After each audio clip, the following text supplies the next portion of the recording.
Hey guys, welcome back to the Runaway podcast. It's National Mental Health Week. As a way of celebration, we will dedicate our live stream this Friday night to mental awareness and wellness, just like last Friday. I'd like to talk about something that I cherish most. This topic is about the things I learned as a young team leader. I became a TL when I was 21. I'm 23 now. I was born on February 17. Yes, I'm an Aquarius. I'm working in the ESL industry for almost 3 years now. I was able to manage a team of 7 teachers. Most of them are tenured and the OGs of the company.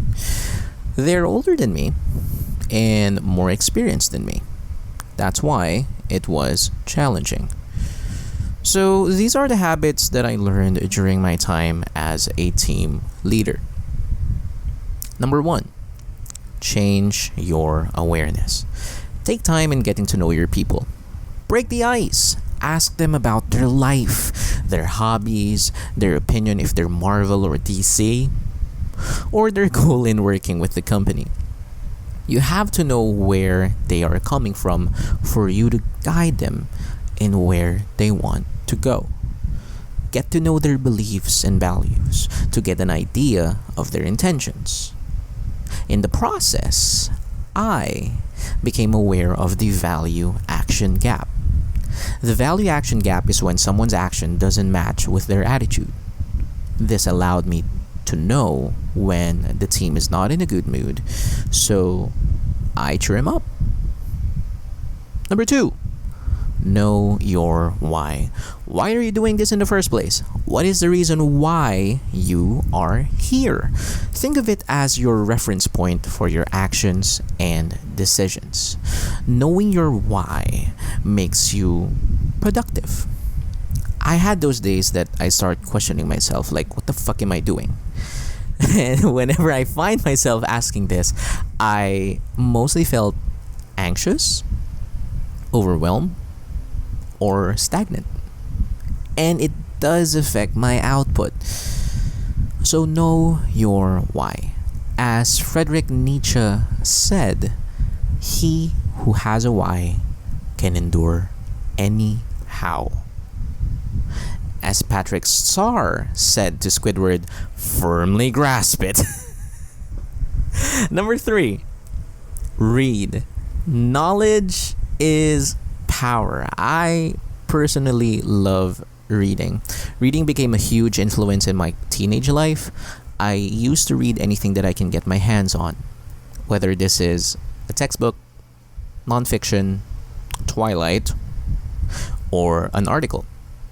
Reading can give you new perspectives. A book that really resonated with me is How to Talk So Little Kids Will Listen by Adele Faber and Elaine Maslish.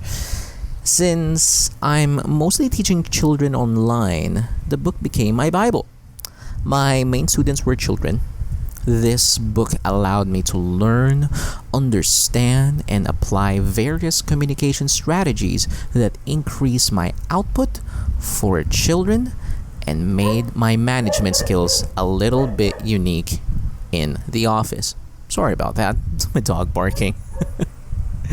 Number 4, have an open communication. Communication is the key. As you change your awareness, you also have to increase your awareness of different communication strategies. Specifically, non-verbal and written communication. Use emojis as much as you can. Emojis were created to make our chat box more lively. For non-verbal, you can start using total physical response, or TPR. This is when you use your hand gestures as you speak. As Piers Hawthorne liked to say it, give them a sandwich. Sorry about that. Again, my dog. So have an open communication. Calling is still the best way to talk to people, but this isn't an option when you're multitasking. By increasing your awareness, you'll eliminate any semantic noise. Number 5, align your goals to your superiors. Ask your boss, what they are expecting from you. As someone who achieved their lifelong goal to become a team leader, I start asking myself, what's next? What's next for me? What's my next goal? What's next for Jerome Paul? I specifically remember asking my executive manager, office manager, and trainer the question, what are your goals and expectations from me? Sure, it's a weird question to ask. It even made them laugh. But it was helpful. Align your goals to your superiors. If you have a place in the managerial world, just know that you're managing two teams. The team that is assigned to you and the administrative team. Both of which are equally important. Number 6, schedule your productivity hours. Sorry about that. Stop spreading yourself too thin. I know that we have a lot of cool shit that we want to do, but you have to make time to properly plan these to avoid exhaustion and fatigue. I'm honestly guilty of doing this. I remember one time during the pandemic, I was working on a written report, presentation, and awardee designs all in one night. As I send all good, my tasks are done in the chat box, my executive manager replied, "It's 4 a.m. Get some sleep." That's why time management is important. I hate it when I'm not at the top of my game. So whenever I find myself in this situation, I start looking at my schedule and start trimming it.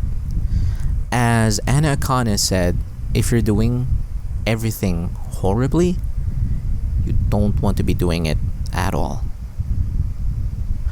Number 7, delegate your task. You are a team leader. You are a team leader, Paul. I usually have these verbal affirmations in the morning. Keeps me pumped up. It helps me go on my work mode. It also reminds me that I'm like a gardener now. A good friend of mine once said that being a team leader is like being a gardener. Let your plants grow. Focus on your garden. Don't worry if the others are growing faster and bigger crops. Take your time. Be patient. Nurture your plants to bloom. That's why it was also fun to manage tenured teachers because they're already in the mentoring stage of their life. So I gave them opportunities to showcase their knowledge and wisdom to the newbies. And those are the things I learned during my time as a team leader. Change your awareness, know your why, read, have open communication, align your goals to your superiors, schedule productivity hours, and delegate your task. I'd like to further discuss these topics in future episodes. For now, I leave these pearls of wisdom to you. So thank you for tuning in. Subscribe to the podcast, share the podcast, Runaway with Runaway Podcast.